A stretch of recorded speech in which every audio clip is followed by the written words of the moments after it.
The City Council LRA Board meetings for the City of Riverbank is now in session.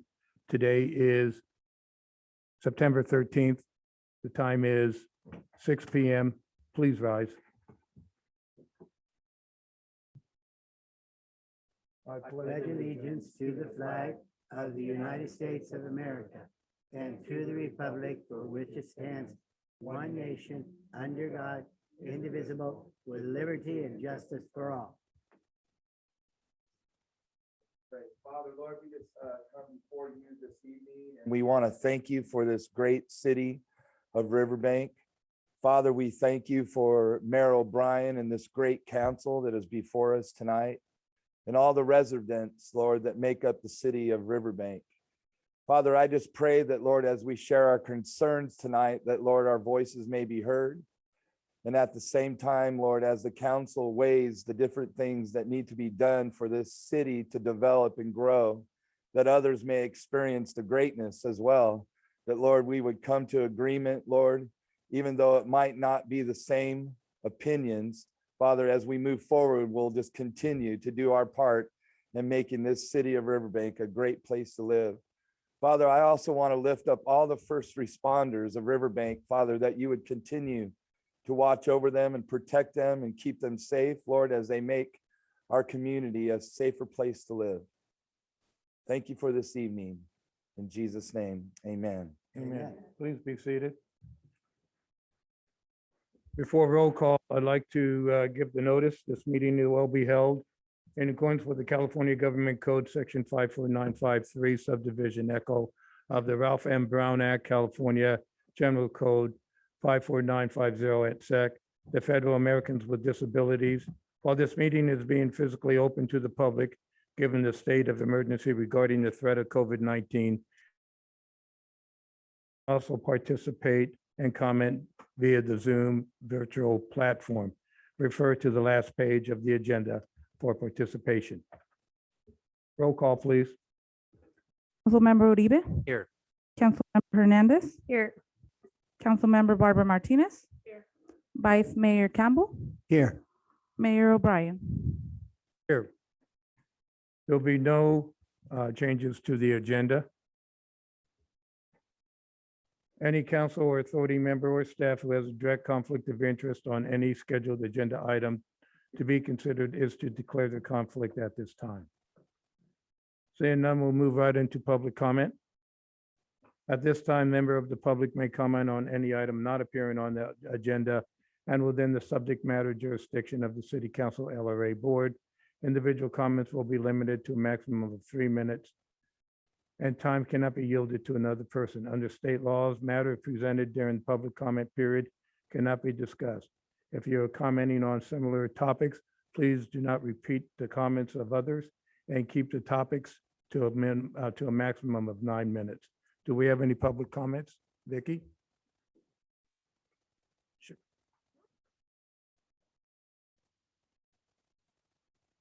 Good evening. We are Carol Blomquist and Jane Manley, volunteers with the Stanislaus Library Foundation. We are here to share with you the depth and breadth of services provided by the Stanislaus County Library System. You are probably familiar with the Summer Reading Challenge, which provides incentives and encouragement to read over the summer for all ages, children through adults. Besides summer reading, library programs for families include story times for preschoolers, read to me kits in English and Spanish on a variety of themes for parents to enjoy with their preschoolers. 1,000 books before kindergarten, encouraging caregivers to read to their little ones before they start school. For families with older children and teens, there are coding classes, general computer availability, and online resources. Some teens do their homework in the libraries. There's also a wildly popular program called Teen Book Box. Each box contains a hand-picked reading recommendation based on the teen's preferences, along with swag and a treat. At the senior end of the spectrum, some county residents are homebound and do not have the ability to get to the library.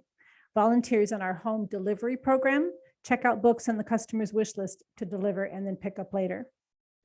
Book clubs can borrow multiple copies of books, often with a large print and CD edition, to read and discuss together. The kits include discussion questions for the participants. We're also excited about a new program that started this summer called Author Talks. It was live digital events on Zoom that people could register for and participate in, submit questions, and then you can review recordings of past events on the library website. The library's materials collection is extensive, meeting the wide array of diverse interests in our community, from medical information and learning new skills to enriching our curious minds. So all these examples, materials, and programs and services indicate that our library system truly serves to create lifelong learners in Stanislaus County. You can see why our Stanislaus Library Foundation is excited about everything our system has to offer and is eager to support it in any way we can. We want to spread the word and look forward to more exciting news from your Riverbank branch. Thanks for your time. Thank you.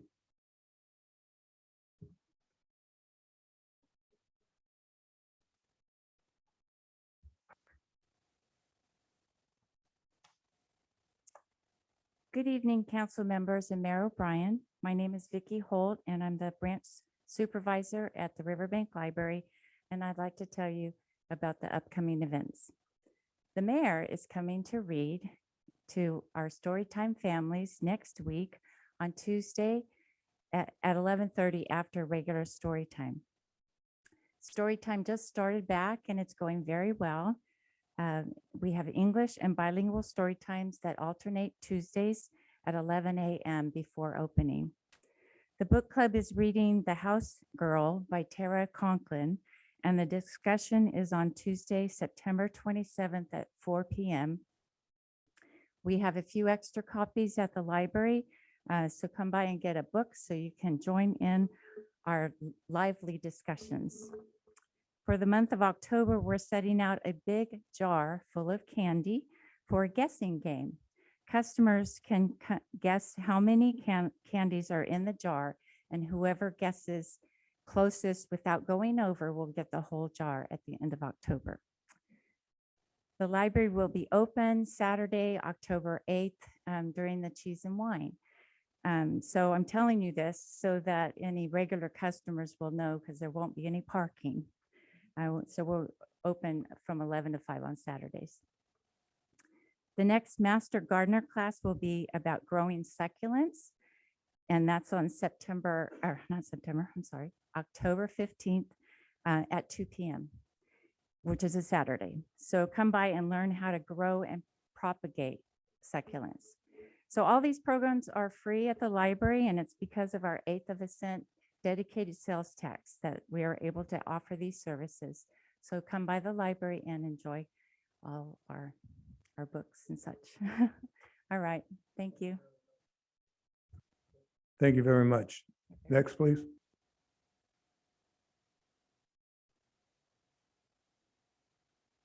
Good evening, council. My name is Jamie Yeagers. I live at 7730 McHenry Avenue. That's in the unincorporated portion of Stanislaus County within the proposed project area of the Riverwalk development, which I am opposed to. My husband and our neighbors could not be here this evening because they're busy irrigating our newly replanted almond orchard. We've owned the property for nearly 40 years, so this is the second replanting of the fertile ground that we live on. The property behind and below us is the Riverwalk area, proposed developed area. It has recently been harvested of all the corn, hundreds and hundreds of acres of corn. It's been disked up. It's beautiful right now. This is a very interesting time when you live in an ag area because almond harvest is well underway. Walnuts will be right behind it. And so it's a very exciting agricultural time of the year. Our concern is that homes should be built on soils of lesser quality, not highly productive prime ag land. So the project proposal is going to be out soon in a draft environmental impact report. And so it will be coming before you before too long. And we hope that you will vote no when it comes before you. Thank you.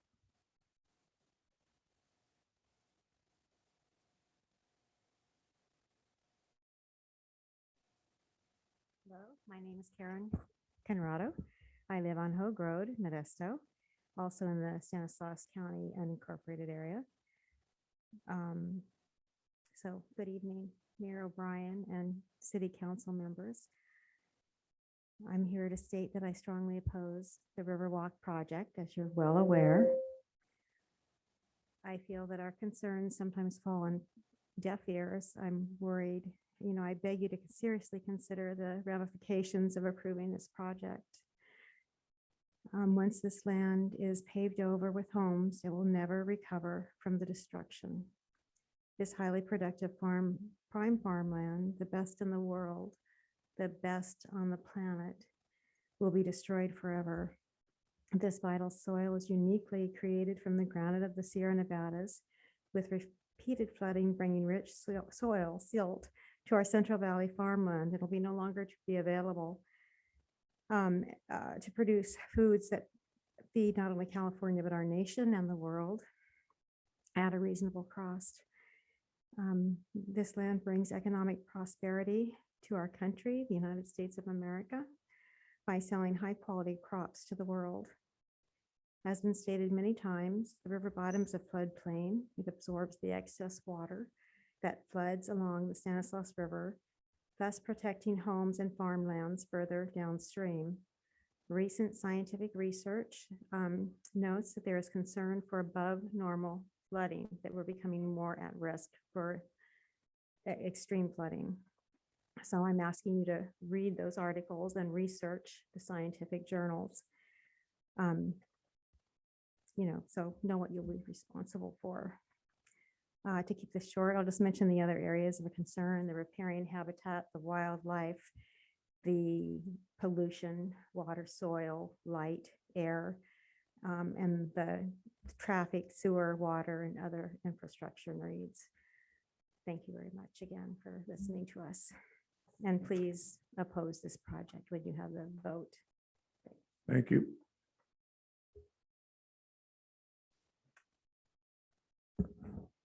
Thank you, Karen, for that knowledge. My name is Fred Walton. I live at 423 Hogue Road, lived there most of my life. And probably I know that river bottom as well as anybody does. And I'm opposed to the river walk for several reasons. Is once it's a big farm, it's 760 acres or so. And that's a productive farm and it has good water rights. So it's somewhat drought resistant. That's important for this day, drought resistant farms. And also, if it was to be developed for population reasons, I just don't think the development is the right development for the geology of that area. It's got too many holes in it. It's got traffic holes, sewer holes. Is there enough protection for the river? Is the bluffs being used appropriate? It's a high density development that I don't think that area should have high density, more of a low density development if that was going to be, all those houses going to be put in. But there's just a lot of holes that haven't been figured out in that development, and they need to be figured out first. And why do we have to do the whole river bottom? Why can't we do just the 150 acres on top next to Park Ridge? Why can't we just do that? I'm not sure why it all has to be done or why it was all proposed. But as you remember, I've been in for a while. I challenged you all to go down to the river bottom, to go down to that property, drive around, ride your bike around, hike around, drive your car, and imagine what a development would look like on that beautiful river bottom floor, and what it would look like on the bluffs, and what it would look like on the upper ground from Patterson to the bluffs. And thinking of Jacobs Park, this came to mind. Jacobs Park is a very, very old park. It's decades old. I noticed on the San Joaquin side, they've built more parks, but on our side, we haven't. Do we have enough room along that river to make a proper park for the public, like Loma, Griseda Park? To add on, there's thousands and thousands of more people than what there was when Jacobs Park was built. So I, well, number one, don't think the river has enough protection for development. Maybe a secondary levee. They do that in a lot of areas in case of that 30-year flood. And also more green belt along the river. That's important for public usage, is to have a proper amount. Jacobs Park is overcrowded a lot of the times. So just things to think about. Thank you for your time. Thank you. Next, please.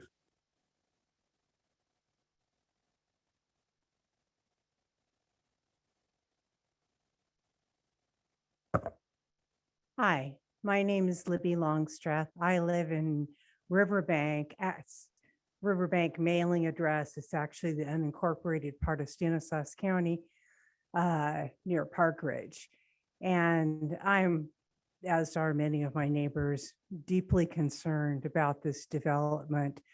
It would make such a drastic change in our area, and concerned not only just for the increased density, but the social problems and the social texture possibly of the area, problems of crowding police and so on, and putting homes in an area that I think might have a lot of flooding problems and other problems, which would possibly make this development not go nearly as well as has been predicted in the plans. And I think the plans have been a bit careless and should be scrutinized very carefully, because I think the picture is not quite as rosy as the plans make it look. I encourage you all to please look at them very, very carefully. Think about what the change would be in this area to add that many people in that space. I think it would be pretty drastic. And I really think if you look at the whole picture, you will say no. And I'll try to come back and point things out and help you in the decision that I so much hope you'll make. Thank you. Thank you. There's about a minute left in this topic. Any other topics? All right, thank you. We move forward to the consent calendar.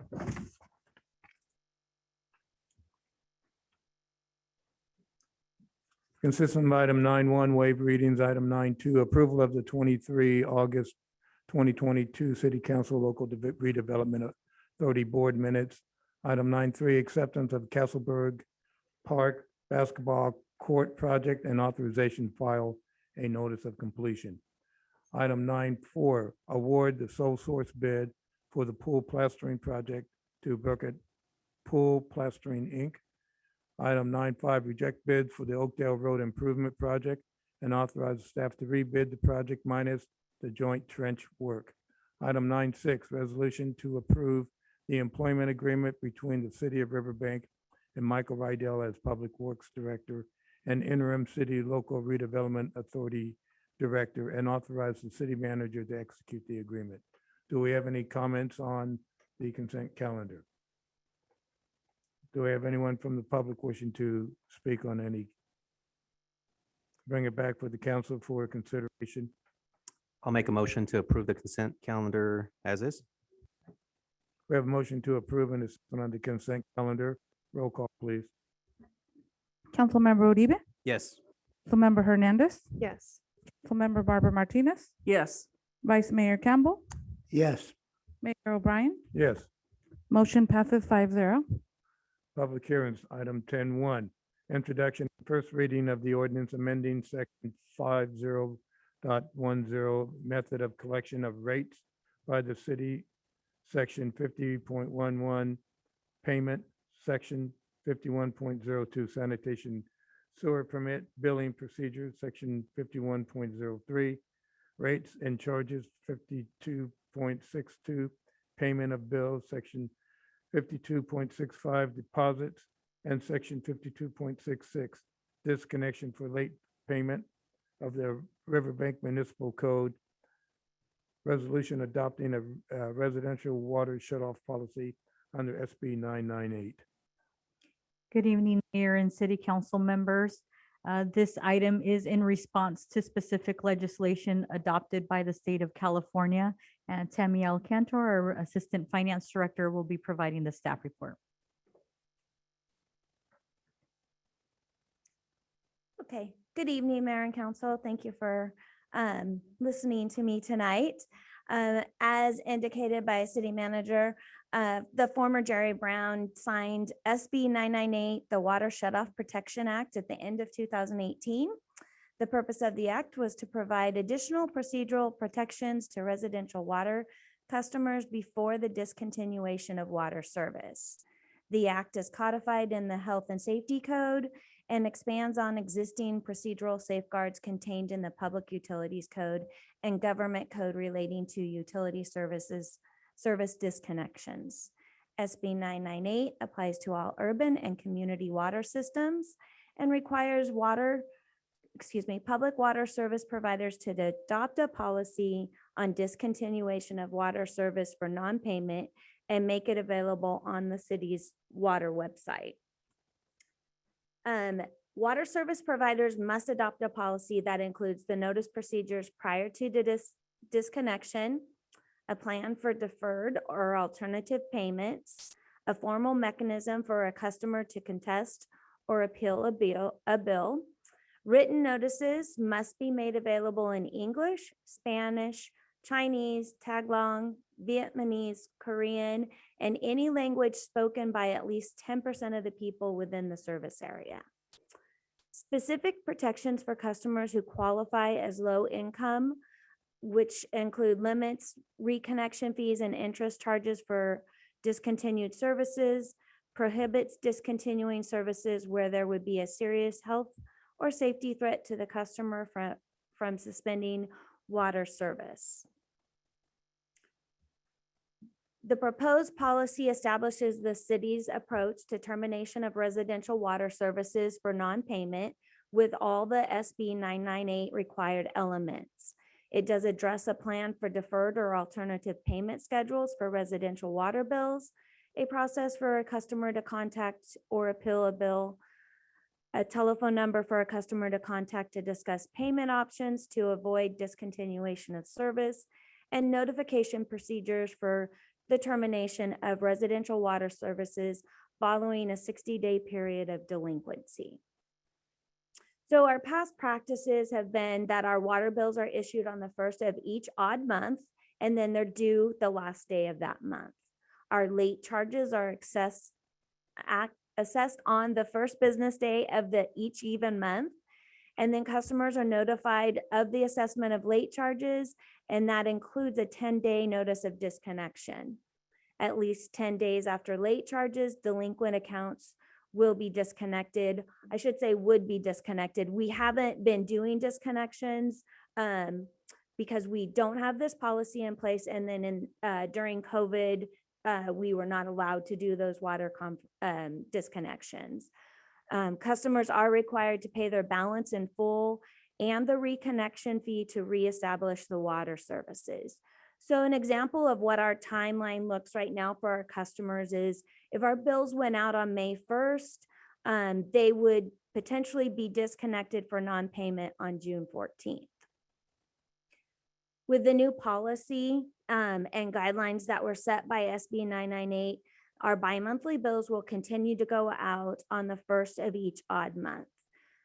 We are proposing that our new due date would be 7 days after the mailing or emailing of the bills.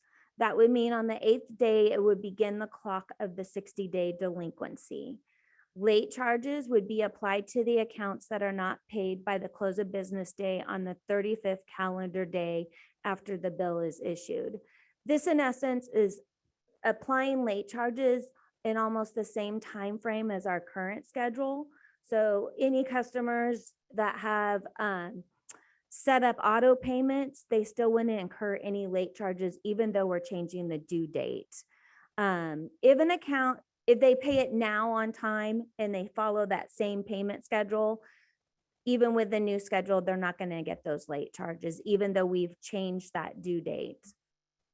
If an account is delinquent for at least 60 days, it will be subject to having water services discontinued. We will be required to send a written notice, and it would be mailed to the customer at least 10 business days before discontinuation of water service.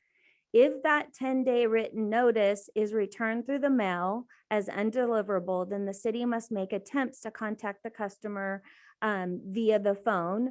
If we're not able to contact the customer, then a notice must be left at the residence at least 48 hours before discontinuation of the service. Customers are required to pay their balance in full and the reconnection fee to reestablish the water service. So again, the new timeframe would be, bills would still go out at on May 1st, but that potential disconnection date would go from, for non-payment would be July 12th instead of the June 14th? Yes. So it extends the time frame that customers have to pay before they're disconnected. And it gives us a little bit more procedures and steps that we have to take before we disconnect customers.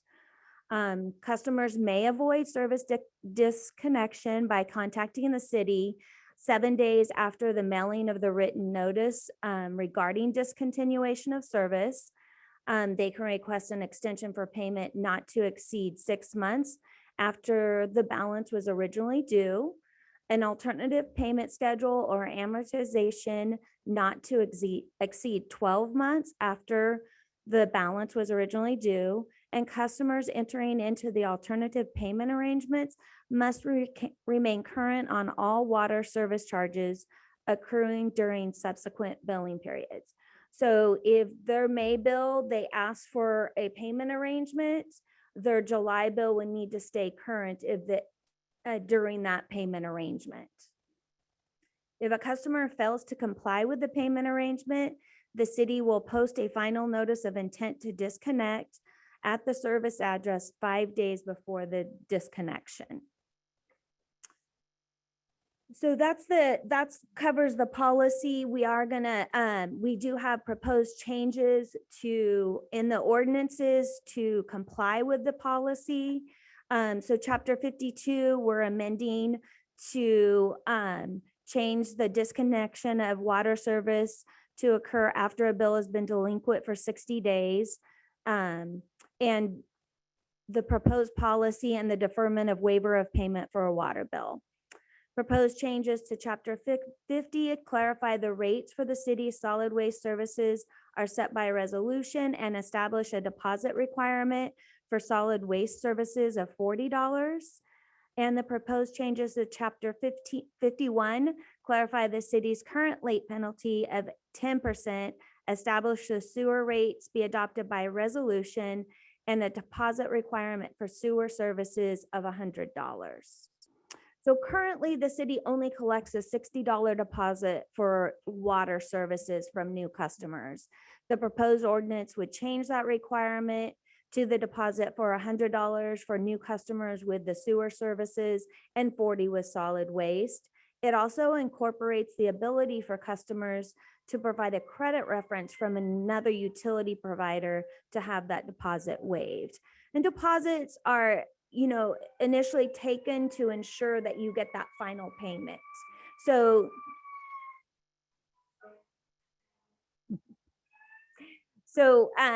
the amounts of the deposits are typically based on a single billing, what would be equal to a single billing.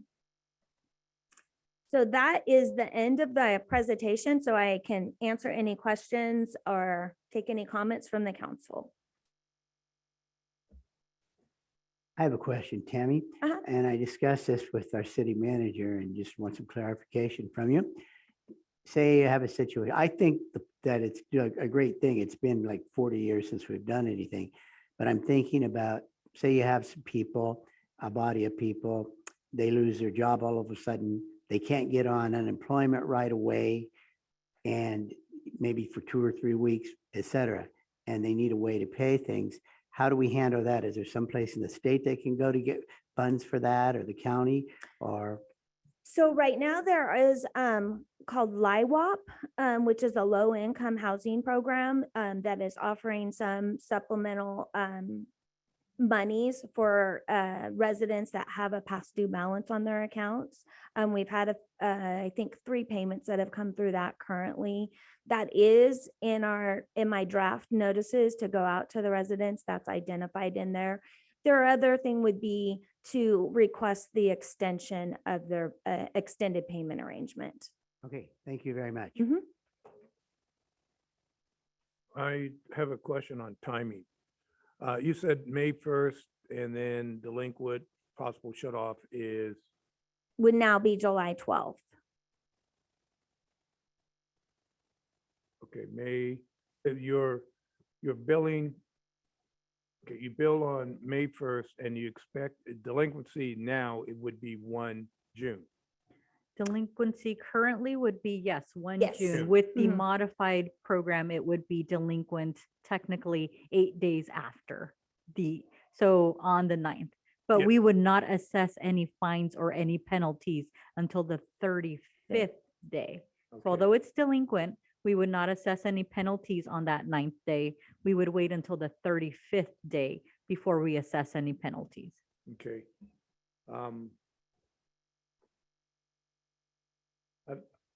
I want to talk through what we normally do. Normally you have a 28-day billing cycle where there are no penalties and no delinquencies for credit cards and all other payments. So if you bill on May 1st, 28 days, or you just say, oh, the first 30 days, you're not delinquent, and then you add your 60 days on 1 June, I think that would make it 1 August instead of the middle of July. That way it's clean. We're not trying to condense the collection period that could cause more in delinquency than people care to absorb. Some people like to balance frequent flyer miles or whatever on credit cards and delaying it for the 28 days after the billing, which gives it everything without penalties. That's what we normally do. And that's what we have done in the past. It doesn't become delinquent until 30 days after your billing cycle. But I'm just thinking out loud.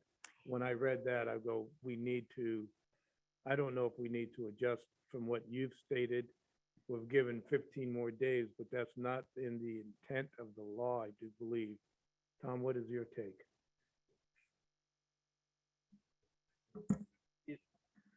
I believe the intent is to give the ratepayer A total of advantage. 60 days. So I think, Mayor, the difficulty we run into in continuing our current practice is that you're now running a time frame that's basically 90 days. Right. That already crosses over a new billing cycle. That kind of restarts your process again. So in changing the delinquent date and starting that 60-day period, you're basically encompassing it within that 2-month period But you're doing in the same- hopes that we are able to capture them before a new bill goes out. And then they just can, because the difficulty we face now is that people will continue to be delinquent, and as new bills are coming out, they're still trying to pay an old bill. So now they're behind 4 months rather than just 2. What I don't want to do is have unneeded charges for those who are struggling. And we have, I know we've been very gracious and we put the human factor in it, which is not in SB 998. The human factor is here in Riverbank, and you guys do a great job of it. I just don't want to have it codified and then we basically enforce it.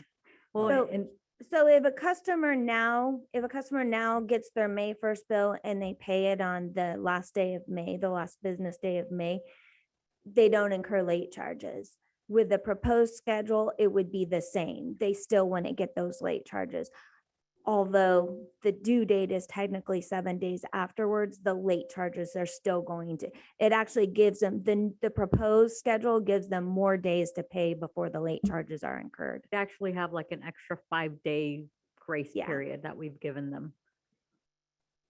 So rather than getting penalties that first day after the end of the month, it's 5 days after the end of the month. So for automatic payments, those usually are received within 48, Yeah, so 72 anybody hours. that has automatic payments now would not need to make any adjustments. Okay. And to mention what, to answer what you had, Cal, about those who have delinquent due to economic circumstances, we have a large group of nonprofits that have relief for that. Plus, I believe some of our ARPA fund is going to nonprofits to help alleviate those issues.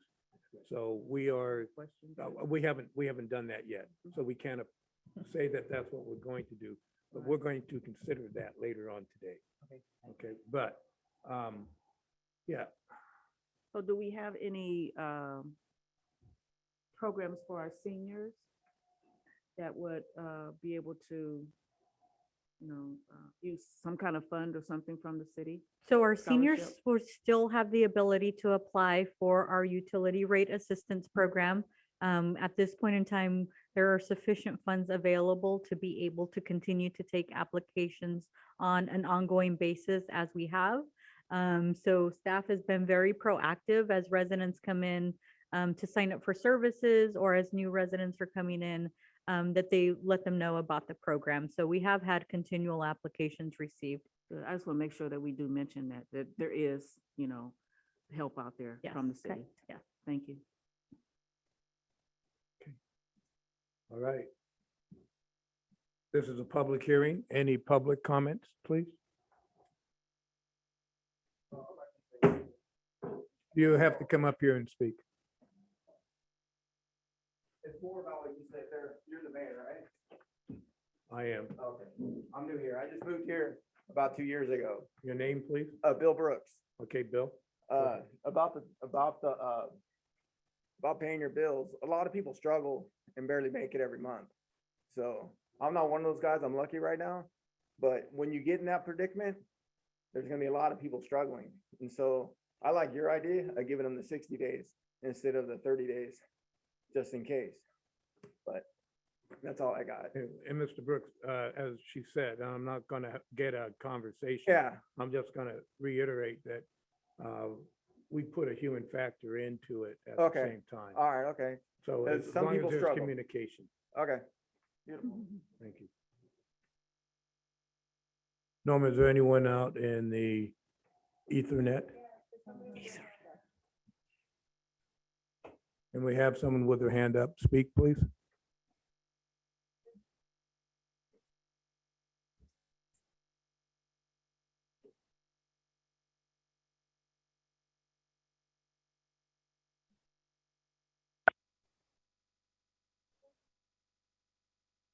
May I have your name? Make sure you are unmuted.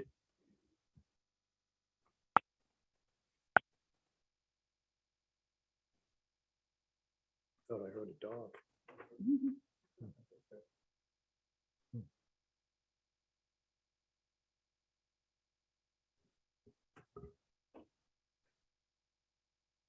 Okay, thank you. If anyone has public comments, you can still submit them. We'll be doing a second hearing at the next city council. With that, I'm going to close the public hearing. Try again.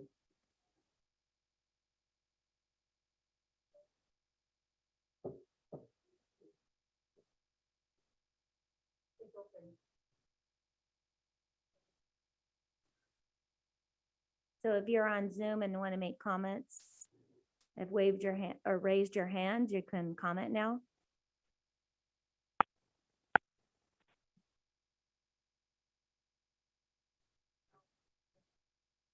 All right, Okay. thank you. I'm going to close the public hearing. Again, public hearings, comments can be submitted between now and our next public hearing. So I bring this back to the council for additional comments and or consideration. I'll make a motion that we accept the item as so stated. I'll second it. And we're accepting the presentation with public comment, and we'll have a second reading in the next meeting. We have a first and a second. Roll call, please. Councilmember Uribe, Yes. Councilmember Hernandez, Yes. Councilmember Barbara Martinez, Yes. Vice Mayor Campbell, Yes. Mayor O'Brien. Yes, Motion passes 5-0. thank you.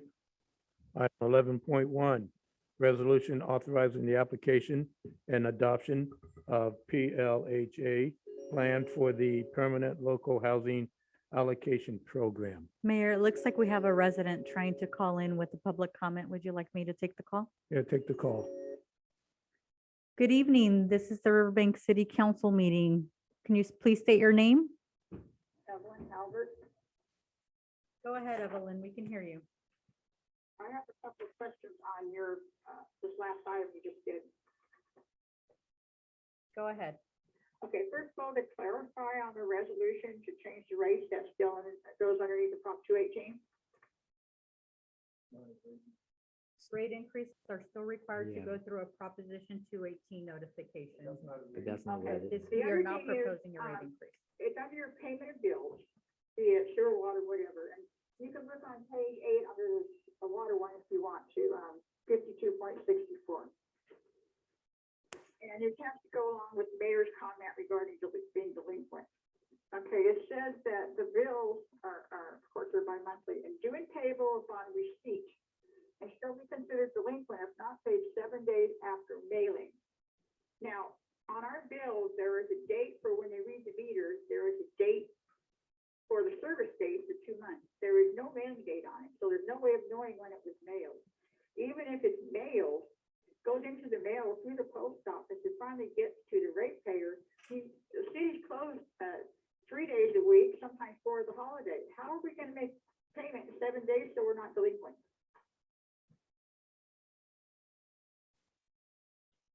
We have multiple avenues for residents to be able to make payments. That does include, No. You have to, they're allowed to pay in the office if you put it back in the mail, however, 7 days is not enough time, especially when you're closed for 3 of them. And we have no idea how long it's gonna take to get it in the mail in the first place. You're starting by the date you mail it. We don't know when it's mailed. We have no way of knowing when a delinquency date is.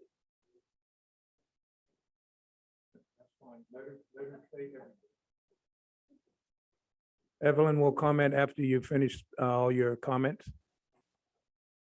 I'm sorry, what? we'll go ahead and make comments after you finish all your Okay. comments. That was the last comment.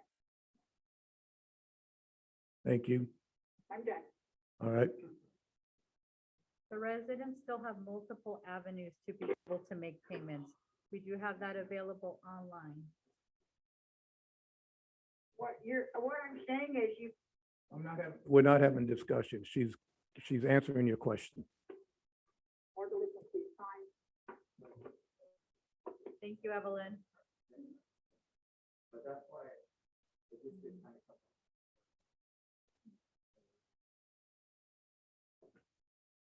The real date is actual 45 days after the beginning of the next cycle. If you mail it on May 1st, that's the beginning of the next cycle.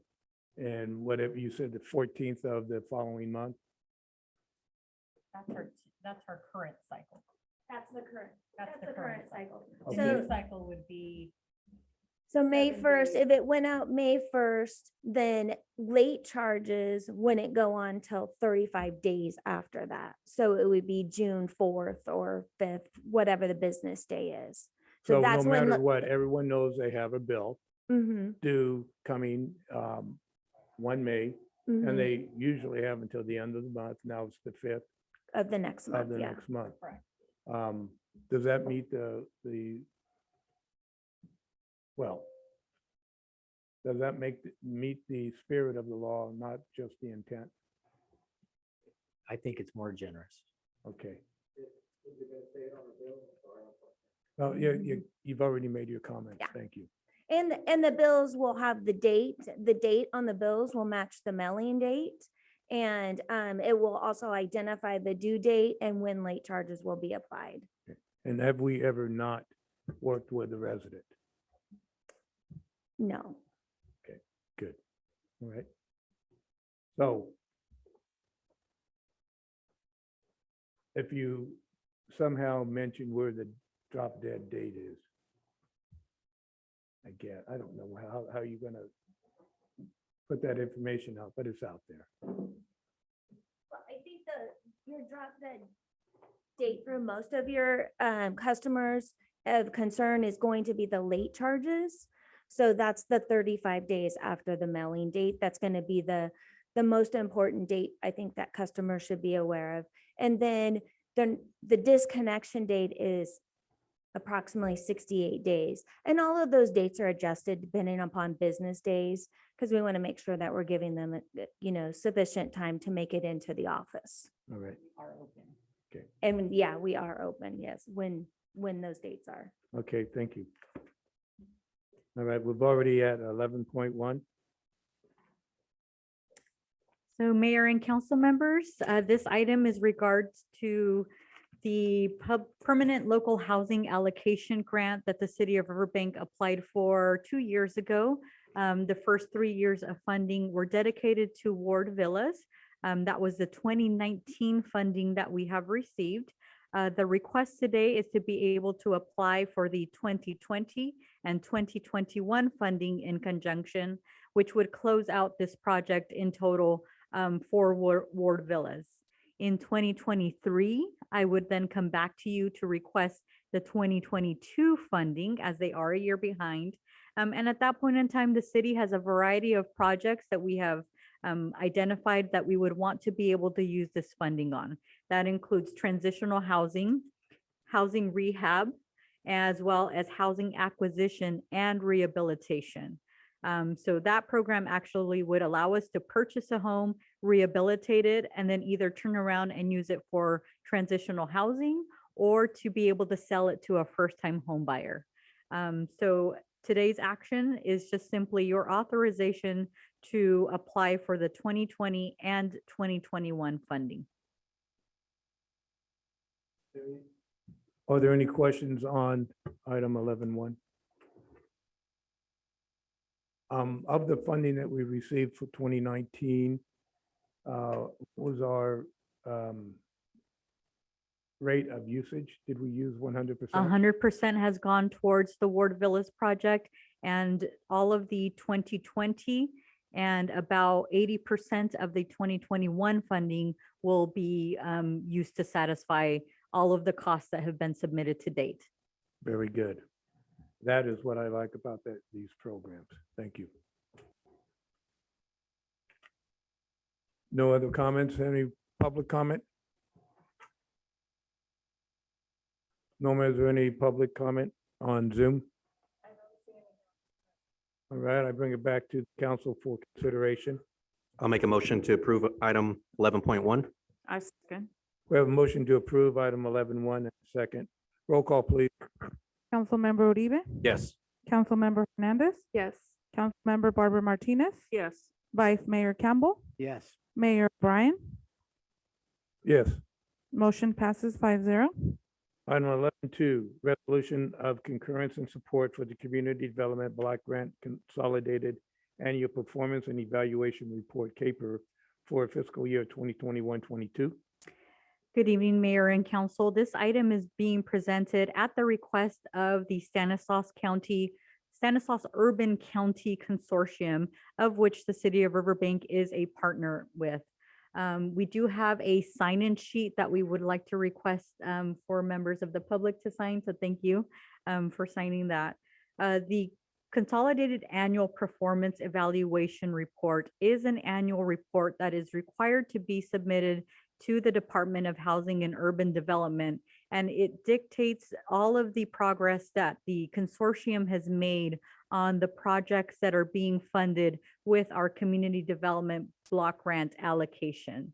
For the City of Riverbank, the current project in progress is the Castleberg Park Trail Project. And as stated in the staff report, we have received the environmental clearance from the county to proceed. And so staff is working on the final bid package for that so that we can be obtaining contract bids.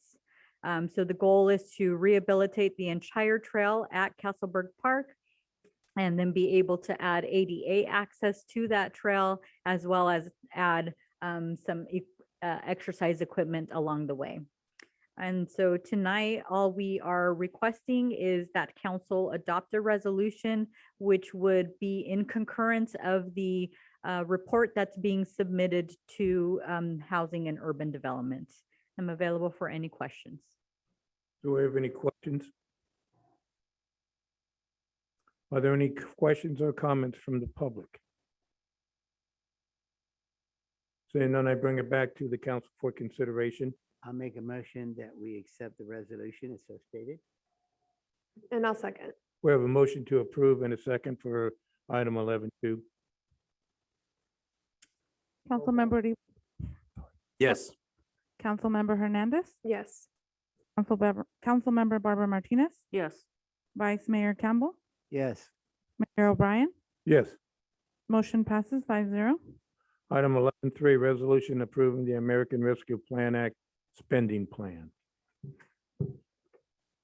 Mayor and council members, this item is a follow-up to the discussion that was held at the prior city council meeting regarding the use of our American Rescue Plan Act funds.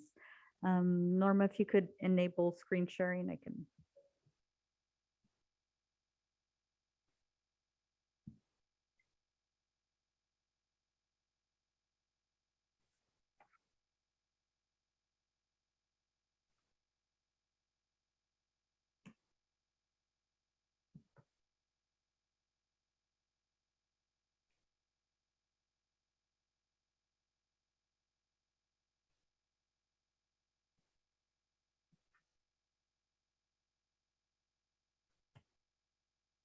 So the spending plan was developed based on the feedback received from council at the last meeting, and it does cover a variety of projects, including infrastructure, parks, property purchase, COVID-19 grant programs, and other programs. The current proposed allocations that you're going to see are about $5.1 million of the 5.9 that we have received. So although there is a gap, I do want to highlight as I'm going through some of the projects that some of the estimates are not finalized. Therefore, there will be modifications to them as soon as bids and quotes are received. In addition, there are new projects that were discussed at City Council that we had not yet begun investigation on or research on. So those I have left blank pending any information that we receive as to potential cost. So with our parks and public space improvements, we're looking at making improvements to our Jacob Myers parking lot. The trail expansion that has been proposed in coordination with the Army Corps, a potential park site at Jackson and Stanislaus, which would be adjacent to our transitional housing project, an audio project at Plaza del Rio, and to be determined is some downtown lighting improvements for our landscaping. With regards to infrastructure, we had already allocated $2 million towards our energy efficiency project, and we've already spent funds on our well and lift station security. The new projects that were discussed at the last council meeting was fencing at our Riverbank Police Services with an estimate of $250,000. 7th Street storm drain, which is an estimate of $400,000, and some EV charging station infrastructure for $40,000, with some of those being at our community center and would be installed in conjunction with our energy efficiency project, the microgrid that will be at that site. Property purchase and improvements, the two that have already been completed was the purchase of our Sierra House shelter, which is currently in progress and being worked on for the modular that will be installed for day use. the Jackson and Stanislaus property. And then we have a proposed purchase of a location for a new downtown parking lot. Further details on that will be provided to council at a different meeting. COVID-19 mitigation staff time that was taken from our Parks and Recreation staff to be able to disinfect. Some PPE and mitigation improvements that were made at our City Hall locations, and premium pay for our employees that were considered during negotiations of our labor agreements. And then the grant programs. These grant programs, we will be writing specific policies for that will be returning to council so that all of the individuals who would like to apply for these grants know the parameters and requirements. The first being the downtown facade program. This is being proposed as a matching grant program with our local businesses.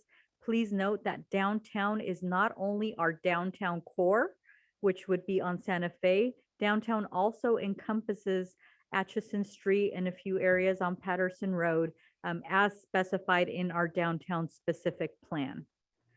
We do have a request to have additional funds for our nonprofits.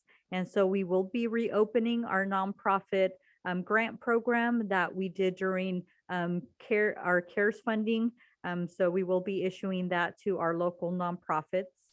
And then the new program that we have as well is the VOLT program grant. So the VOLT program is a technical trade school that residents would have the ability to go through in order to obtain a new trade in the hopes that they would be able to get a job that would be of higher pay. So the program we're proposing to fund within the VOLT program is the Advanced Mechanical Maintenance Program. It is an 18-month program that our residents would need to commit to.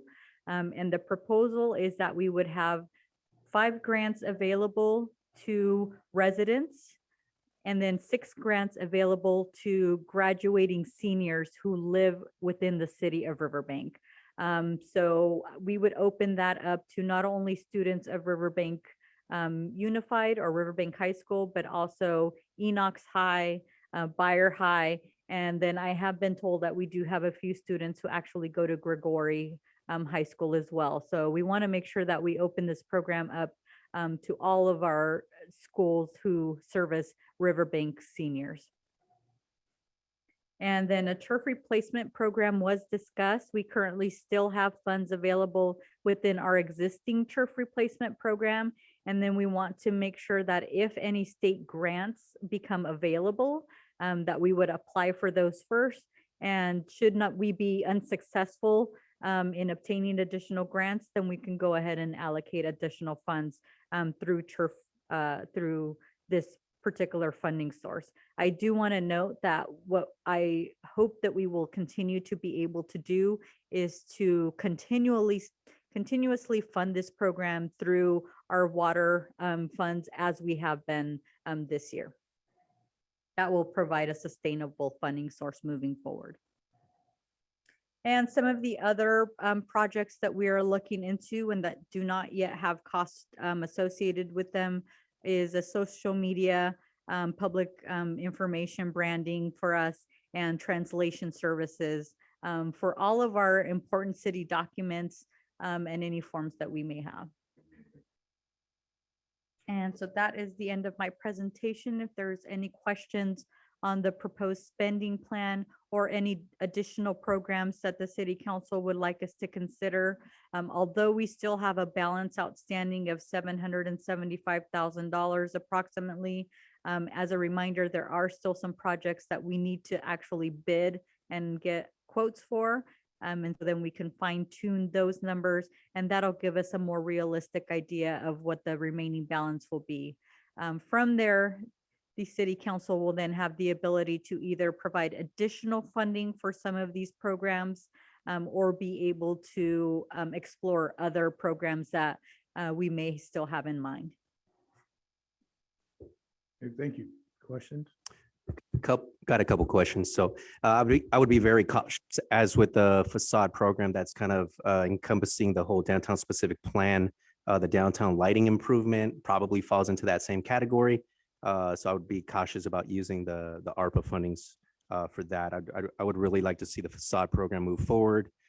So if we can maybe pull this item out of this and just kind of bring it on its own at a separate meeting for a further discussion. For the downtown parking, I had no questions there. Fencing, I'm assuming because the fencing for the Riverbank Police Services was I believe it was like 180,000. We rejected it because it was too high. It's coming in even higher. I'm assuming we're gonna reject this offer as well. We're definitely exploring additional opportunities to change that bid. So, we will definitely go back out. Awesome. And then thank you for mentioning the state funding for the turf replacement. I do think it's been super successful. I think we have enough funding for one more home. I would like to actually not use the ARPA fundings for this. I think we have plenty of funding from the Water Conservation Officer Program, the outreach funding that we had there. So we can continue rolling that and then wait to see for the state funding. I think it'll continue moving in that direction, but everything else looked pretty good. Okay, I do have some comments. For the facade program, if we keep it in, I think what you need to do is first, for the absentee landlords, get the resolution or the ordinance in place to hold them accountable and responsible for their buildings before we move forward with the facade program. I'd like to see the commitment by the businesses in forming a business improvement district and what are their bylaws and what is their buy-in. Plus, if we provide funding for facade improvements, that there is some type of, either it's 50-50 or some percentage of what is provided to what businesses have to provide. Hopefully, for those that have an absentee or a landlord, those landlords will buy in and not make the businesses buy it in. But with the business improvement district, that has been rejected several times. And I think that's a must to go forward for any commitment. We already did a downtown improvement once before, in tune of almost 17 million. Let's have a total commitment from both businesses and the government.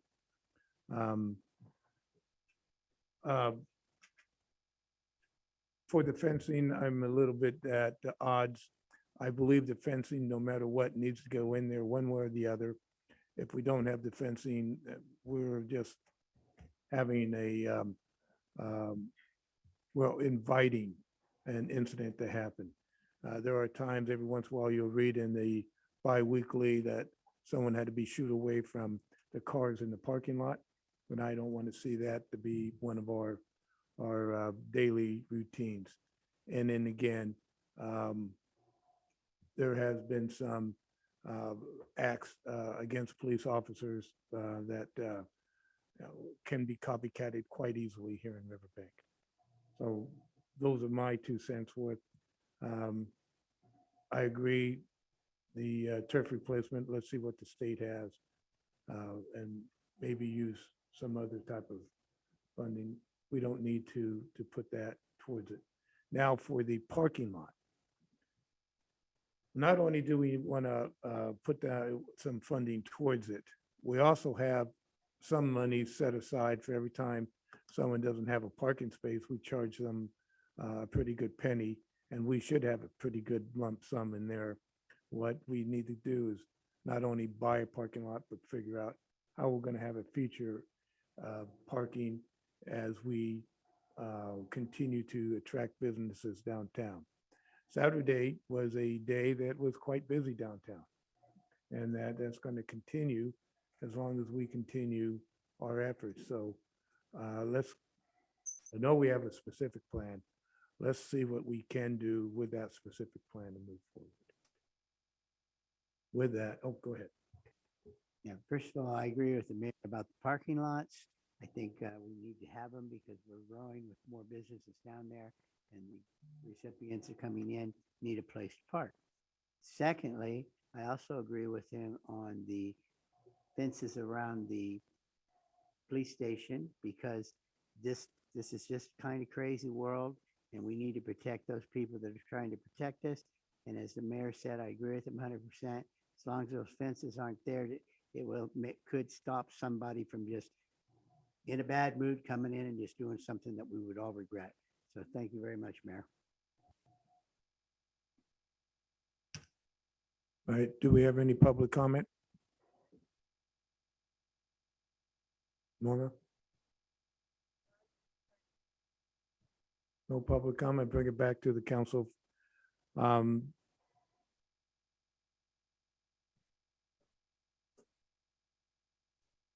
If we move it forward, because you're asking for the authorization, some of it, I agree, we move forward right now. Others, we have bidding to go on out. So if we approve it, let's be flexible, come back if there's any significant changes. Is that okay? Yes, and as mentioned, for the grant program specifically, I will be bringing back policies Right. for you to consider. Okay. So although we're allocating the funding at this point in time, it's more of an earmark. It's not set in stone. All right, thank you. So do I have any consideration for item 11.3 that's not set in stone? I'll make a motion for 11.3. I second. We have a motion to approve and a second for 11.3. Roll call, please. Councilmember Uribe, Yes. Councilmember Hernandez, Yes. Councilmember Barbara Martinez, Yes. Vice Mayor Campbell, Yes. Mayor O'Brien. Yes. Motion passes 5-0. 11.4, authorize city managers to submit an application for grant funding under Cal OES Building Resilient Infrastructure and Communities BRIC program. Direct the city on-call utility engineer to prepare a grant application and preliminary design documents and to repair and reinstall the existing well pump and negotiate the cost and fee for such services not to exceed $290,000 for well 10. Michael Rydell, Public Works Director, will be providing the report on this item. Good evening, Mayor, council members. So a little background on well 10, as you're all well aware of, back in November of last year, we exceeded the maximum contaminant level for nitrates on that well. We've been working diligently since that point to try to get this thing back in service. Myself and the utility engineer, we took a shot at trying to see if we could locate a specific area where the nitrates were an issue in this well. This well is well over 500 feet deep. We have various different screening levels, and we tried to find a location within the well where we could pull in good water that wouldn't be an issue for us and screen off what would be an issue for us, and we weren't able to do that. Through the process, when we pulled the well, we also had some issues with the pump head itself and the shafting for the pumps. There's some repairs that's going to need to be done to that, which is part of this staff report. So part of getting that back into service. In the process of doing so, we basically took a look at doing wellhead treatment, which is also part of the staff report. The $4.3 million estimate that's given you is worst case scenario, pretty high. As you well know, that Neil is pretty, he usually tries to make sure that he's got most everything covered and has a good comfort level with it. So that's, like I said, worst case scenario. And I think there are a couple of things in there that we probably should have noted in the report and didn't, is that I dealt very seriously. We got a big enough footprint to be able to do regeneration on the ion exchange, which is the type of treatment we're going to put in there. So that's going to reduce the cost of this. It'll be an O&M cost instead of an upfront cost for the infrastructure type thing.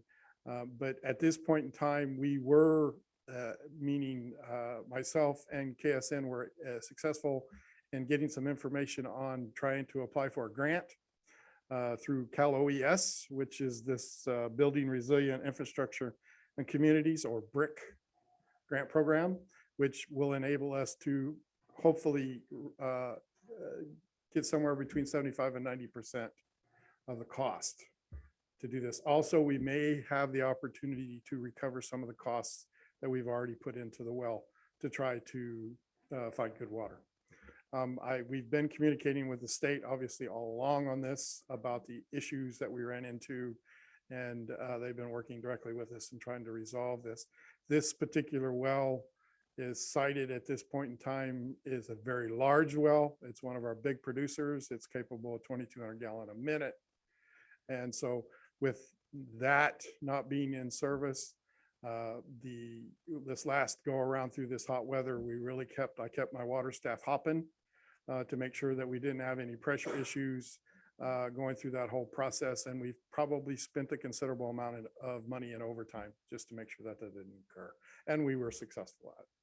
So what I'm asking for is for you to authorize the submittal for the grant application with Cal OES and authorize the city manager to be able to negotiate the engineering and well pump modification costs for a level not to exceed the 290,000. Be happy to answer any questions you may have. When does the repair and treatment start? After you do the engineering? Yes, I'll have to do the engineering at this point in time. And then it also will there will be a couple of things that will really dictate timing on this. One is the pump repair and to get the pump reinstalled. We are at the mercy of the well drillers. Okay. When you get that. Majora's been working really well for us. That's the company that we contracted to do the work. They've been very good with us and being able to kind of move us up to the top. I think that has a lot to do with the fact that they have done a considerable amount of work with Neil. The continuation of the conversation I was having, there's a timing. When will this give me the maximum time and I'll hold you to it? Well, you can hold me to anything, boss, because I won't be here, but I would suspect. 16 December. Yeah, you got it. I would suspect that we should have this well back up. And this will really depend on parts and pieces and how long the lead time is on this treatment process.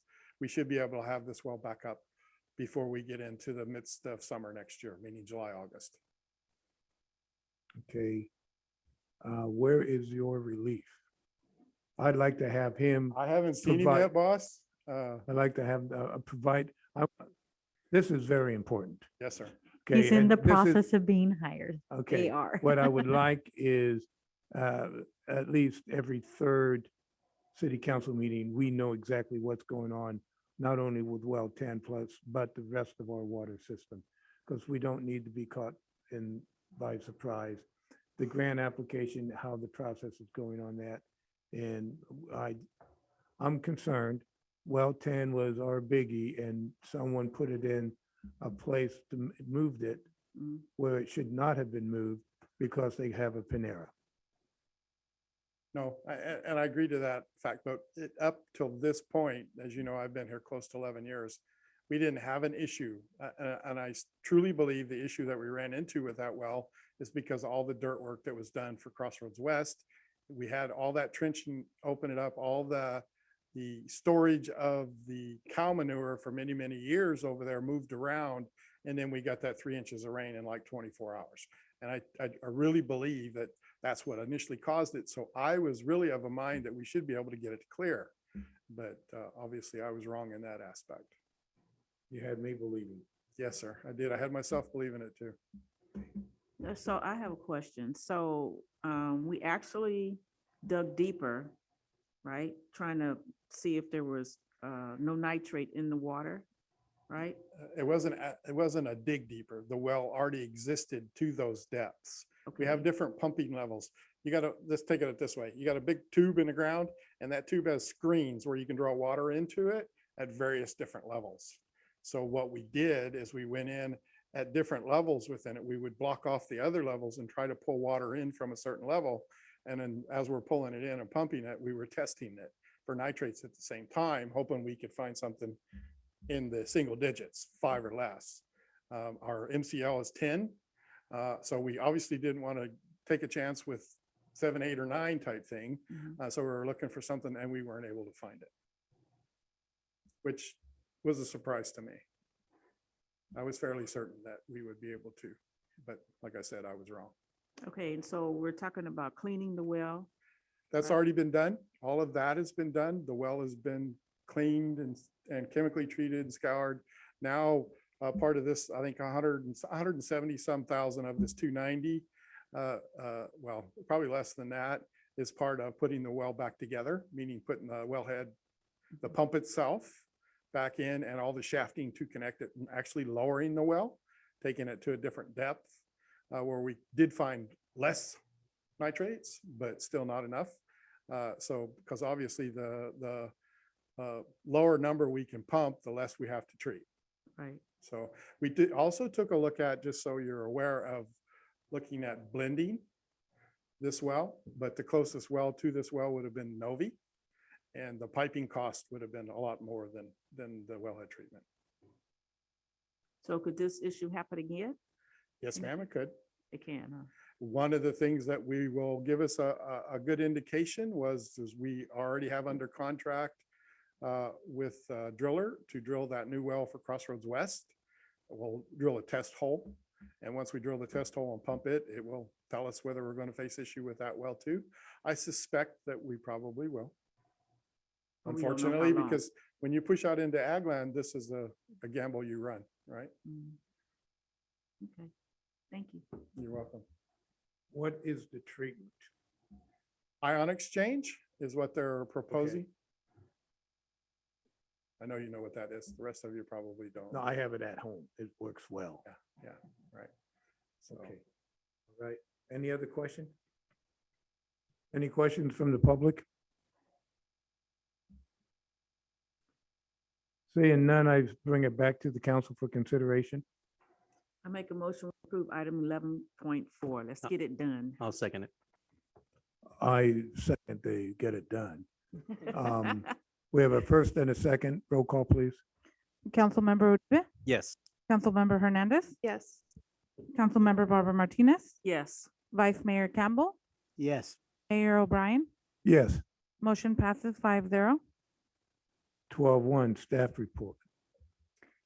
So just one comment from me today. Just wanted to make sure that everybody received their invitation for the ribbon cutting of our new park at Countryside. So that is this Saturday at 10:00 a.m. It is located at 6145 Beagle Drive for those who would like to join us. And then I'd like to invite Donna up for some comments with regards to land use and some other code enforcement issues that we've been seeing more recently. Good evening, council members and mayor. I suppose some of you have been seeing the activity on social media concerning corner houses and our neighborhood improvement officers. So I'd like to provide a little information to both you and the public on what's going on. So first, I'd like to remind folks that we work, or the neighborhood improvement officers work on a complaint-only basis. They don't drive around looking for items to abate. One of the things that has been popping up is the American Disabilities Act ramps, the ADA ramps that are at the corners of corner houses. Some folks have been choosing to use that as a driveway ramp and create driveways that go to their side yards where they store their RVs or their boats. But that is a health and safety issue. We cannot use those as driveways. Another thing is when the neighborhood improvement officer comes over to talk about those ADA ramps, sometimes they've noticed that a good deal of a person's yard has been paved over for that driveway or for additional parking. We do have an ordinance that requires you to keep 50% of your front yard unpaved. The reason we do that is, well, you may also notice that in neighborhood backyards, we have pools, we have sheds, we have patios, we have gazebos, pop-up tents. There's a lot of structures going up in backyards that prevent the percolation of rainwater into the soil and to the basin beneath us. So it's very important that we at least keep the front yards open 50% to allow that rainwater to filter down. Also, when it comes to a corner house, along the front of your front yard and the side yard on the street side, we have 10-foot public utility easements. They may have PG&E, they may have AT&T in there, and any number of other utilities. Therefore, we do not allow you to move your side yard, your roadside, street side fences into that 10-foot public utility easement, which begins at the back of the sidewalk. Let's see. Also, when the neighborhood improvement officers get there, there may be other things that they see that they abate while they're there, in addition to what somebody may have called about. So before you do any type of construction like this, check section 153 of our municipal code, which is online. That's the residential section. It gives you ideas about fences and setbacks. But if you're confused, feel free to call planning. I can be reached at 209-863-7124, and I'd be happy to go over these regulations and rules with you. If you find that you do get a code enforcement letter, we are happy to work with you. The neighborhood improvement officers, they will come out, they will tell you what codes you're in violation of. They'll show you exactly, what the violation is and how you can work on it. And if you just reach out to us, we will work with you. It's not like we're going to just throw the letter at you and walk away. So please think about these projects before you start them. We're hoping to save you both time and money. Thank you. On that 50%, you want it permeable. Correct. Okay, so if somebody converts their front yard into artificial turf and the underlayment is not permeable, how do you get around that? Well, that wouldn't be a 50% then. We'd have to see what materials you want to use. We're gonna have to think about that because I saw a lot of people putting the artificial turf down and you put in a non-permeable base because you don't want it to wrinkle, dip, or anything else like that. And that's how it's installed. Mhm. So are we allowing artificial turf? And if so, how do we balance this? Michael has the plan. Okay. So we have been working with residents on the front yards, Turf basically, replacement program. right, for the turf replacement. And the discussions I've had with people, when you're looking at putting artificial turf in, one of the things now that they're using is crushed rock underneath it. It's fairly fine, however, bigger particulate than like sand or stuff like that, so it'll stay nice and flat. And it's permeable, meaning water will go through it. So that's one of the things we've been suggesting when we've gone out, and the proposal is to put in artificial turf. I've been out on, I think we're probably somewhere in an 8 and 10 range now with them. I've probably been out on 4 or 5 of them myself personally, and they weren't proposing artificial turf. I think there's only been a couple so far that's proposing artificial turf. Most of the people are some type of rock work and that kind of stuff. Mayor, one final comment. Sorry, I said I only had one. No. It has to deal with me. Sorry. No. This- yeah. We have a flow here. Okay, all right. So although he won't see this, I do want to announce that our water supervisor, Eric Tackett, after 41 years of service to the city of Riverbank, has retired. So we do wish him well in his retirement and all of his future endeavors. And we hope that he enjoys this time with his family. And we thank him for those 41 years, which is one of the longest standing employees for the city. He definitely made a bet with us that he would stay past the previous longest standing employees, and he kept that bet. So he definitely won that one, but we wish him well in his retirement. Congratulations, Mr. Tackett. For council comments, Councilmember Hernandez. So city council and city managers just got back from an annual conference where local electeds from the whole state get together to share and learn from each other and their projects, and to be able to network and make connections and just share resources. So I think we all had different experiences and we're able to build networks. So we're happy to talk about it. And I think on my side personally, I was able to connect with other young elected. So that was a highlight for me. And then I also have some good news and bad news in terms of Love Riverbank. I am no longer leading the project, and that was just a decision on capacity and my personal capacity, but it is continuing, and I'm going to invite Love Riverbank representatives to come and speak to you all. Thank you. Councilmember Uribe. Thank you, Mayor. So Riverbank was represented very well at Cal City's conference. There was lots of meetings, workshops, lots of opportunities to network. Us as a council, we kind of divided and conquered all these meetings. And it was really nice to spend some quality time with council as well after all the meetings kind of ended and died down. So now we just bring in all of this knowledge that we kind of learned there, just kind of bringing it back to the city. So I find a lot of value in that. So I just kind of wanted to mention it. And then I feel kind of bad for poor Maricela. She had to endure 2 hours of a drive with just me, and I was kind of just peppering her with questions, right? Just like, yeah, it was pretty fun. So I forgot what the quote was, but I think you said you had a captive audience, and I just thought like, oh, poor Maricela thinks she's hostage here in this situation. So it was kind of funny for me, just a little bit. Yeah, so I just look forward to seeing everybody at the Countryside Park for the ribbon cutting ceremony. And then congratulations to Eric Tuckett on his retirement, 41 years. Pretty big. Thank you. Thank you. Councilmember Barbara Martinez. I too enjoyed being at our conference and learned a lot, and also enjoyed the networking.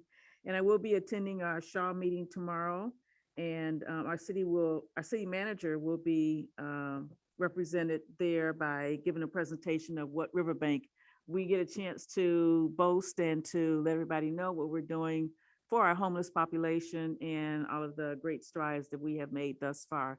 So I'm looking forward to just boasting and smiling right along with her. Thank you. Thank you. Vice Mayor. Well, I got to stay and vote with the Cal Cities on a couple of issues. Both issues were passed. One was for the planning department have more power, and the other was for bylaws, some changes in that. And it went very smoothly because we got out of there around 1 o'clock, but it was still a long drive home and took me 9 hours to get there because of road problems. And I would like to thank Councilmember Martinez because she is helping out the Friends of Jacob Myers Park because they're having some trouble with their 501c3, and she's going to help them get it straightened out so that they're still having that in practice so that it could be used for the city. And last but not least, I met with the Historical Society yesterday evening. They're trying to work more on membership, and they want to do something with the cheese and wine and get memory stays going again. And I encourage people to join them, and you can find out information about them on the website. Thank you. Thank you very much. I had a conversation with Maricela, but I just want the staff to understand when we communicate with the public and the businesses, we have to make sure that it's a balanced communication and not where it can be taken out of content or we're not representing the city point of view properly. And more of that could be said when we want to talk to Maricela privately. I do want to remind Maricela the Stockholm Syndrome is not here in Riverbank if you're driving with Uribe. With the American Rescue Plan Act that we, sorry, I don't want to tie translation services just to, I don't want to tie translation services just to that. I believe that that could be an impetus or that could be an add-on, but I think we should start looking for translation services, whether we hire someone to do it throughout for our website, for whatever, however we want to do it, whether it's a service, whether it's an individual, or how we do that, because it's extremely important. That was the second law passed in California. I think that we need to keep it enforced. Next Tuesday, after the book club, I'd like to start mayor's office hours starting at 3 p.m. to 4:30. So those who want to poke me in the chest, I'll be available here in the city council meeting room. And I'm hoping that will be the only time every month that people can poke me in the chest. It won't be, but the other would be two major events coming on up. Norma, figure around the middle of March for the state of the city. And then the middle of April for the city. I like to have some huge event out at the LRA with Ametis, Circulus, the carbon sequestration, and with Opportunity Stanislaus. Because the Opportunity Stanislaus that we're investing in, those individuals who are attaining those certifications in heavy equipment repair or operation are hopefully being filtered back through to the LRA for our businesses out there. And especially when Ametis and some of the others are also putting in their own funding to do the same thing. Okay, with that, we go to closed session. Consistent of item 13.1, conference with legal counsel, existing litigation pursuant to the Government Code Section 54956.9, name of case, City of Riverbank versus Snyder Electric, Buildings American, Inc. Item 13.2, conference with labor negotiators pursuant to Government Code Section 54957.6, agency represented Maricela Garcia, city manager, unrepresented employee, Parks and Recreation Director. Item 13.3, conference with legal counsel, existing litigation pursuant to Government Code Section 54956.9, name of case, Riverbank Land LLC versus City of Riverbank. With that, anyone from the public wishing to comment on any item for closed session will have a maximum of 3 minutes for any discussion. Do we have anyone from the public wishing to comment on the closed items? I would like to comment on her item, Donna's item. No, we go in order. Okay, all right, okay, I don't know, I know, I'll come out there in a minute. Okay, all right. Okay, saying that, we are now into closed session.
City Council LRA Board resumes the meeting on September 13th, 2022.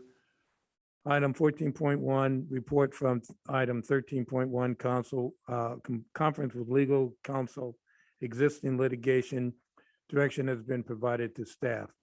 Report from closed session on item 13.2, conference with labor negotiators. Direction has been provided to staff. Item 14.3, report from closed session, item 13.3, conference with legal counsel, existing litigation.